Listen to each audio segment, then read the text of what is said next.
ဒီခါမှာတော့အသိန်းကအစ္စလမ်ဘာသာဝင်တွေရဲ့ Ramzan ဥပုသ်လစပြီဆိုတော့အသိန်းတို့ချင်းမိုင်မှာလည်းဝါဖြစ်မုံစည်းတန်းလေးရှိပါတယ်ဒီဝါဖြစ်မုံစည်းတန်းလေးကတော့အသိန်းတို့မြန်မာတွေနဲ့လည်းယဉ်နေပြီးသားဖြစ်မှာပါချန်ကလန်ပလီရဲ့ရှေ့မှာအသိန်းတို့ရှိပါတယ်နော်ကဲပထမအောင်ဆုံးနေနေတော့အသိန်းကညှို့ပေးနေတာက Ramzan လနဲ့ခွဲခြားလို့မရတဲ့အသိန်းတို့ပဲတုတ်ပဲဖြစ်ပါတယ်ကဲဒီလိုမျိုးအိုးလိုက်ကြီးနဲ့အိုးကြီးချက်နဲ့ရောင်းတာဖြစ်တဲ့အတွက်ကြောင့်မလို့အသိန်းတို့ကတကယ်ကိုမောက် special နဲ့စားရမှာပဲဖြစ်ပါတယ်အသိန်းတို့ဝါဖြစ်ကန်လေးချမှာပဲတုတ်နဲ့ထည့်စားဖို့တတိမှာအရွက်တွေကိုလည်းအသိန်းတို့ဒီမှာဆိုရင်ခွဲပြီးတော့ထည့်ပေးပါတယ်ဒီတော့လည်းအသိန်းတို့တကယ်ကိုမောက်စေနာပါပါတယ်20 30 40အဲ့လောက်ဝင်ချင်းလေးဆိုတော့အသိန်းတို့အရန်ကိုမောက်အဆင်ပြေပါတယ်အသိန်းတို့ဝါဖြစ်ချင်းနီးလာလေလူတွေကပို့ပြီးတော့များလာလေပါစပ်ပေးဒီအကြိုက်ဆိုင်မှာပဲအသိန်းတို့တွေကထိုးမုံတွေစနိုးမကင်းအုံတို့ကြောက်ကြောအသိန်းတို့အကုန်စုံပလုံရွှေကြီးတွေကစအကုန်ရှိပါတယ်ကဲစမိုင်ကတော့လေအသိန်းရဲ့လုံးဝ favorite ပါအဲ့အတွက်ကြောင့်မလို့အသိန်းယူခဲ့လိုက်ပါတယ်ဈေးနှုန်းလေးကအသိန်းတို့20ပဲရှိရနော်စပ်ပေးအသိန်းတို့ဒီမှာခရမ်းချင်သည့်အစာတုတ်တွေနောက်ပြီးတော့ပဲပြအစာတုတ်ချိုအီလေးနဲ့အရန်ကိုမောင်စားလို့ကောင်းတဲ့အုံတို့တာကိုပြင်းနေပူတင်းနေဟိုဘက်မှာဆိုရင်အသိန်းတို့ဒါတိုးရှည်ကွာတိုးရှည်လည်းရှိဟိုဘက်မှာစမူစာလည်းရှိပါတယ်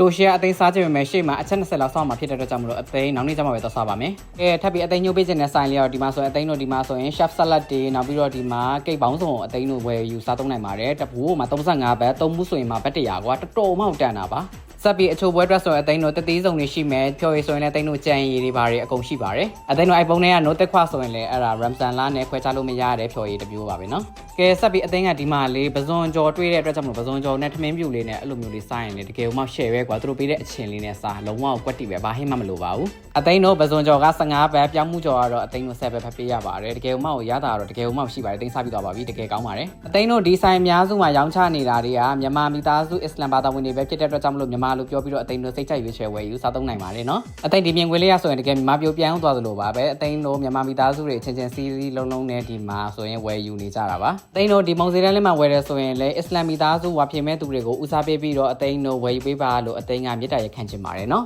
ကြည့်ပေးကြလို့ကျေးဇူးအများကြီးပဲတင်ပါတယ်လိပ်စာလေးကိုအသိကွန်မန့်မှာချပေးထားပါတယ်ခင်ဗျာအားလုံးပဲတက်တာ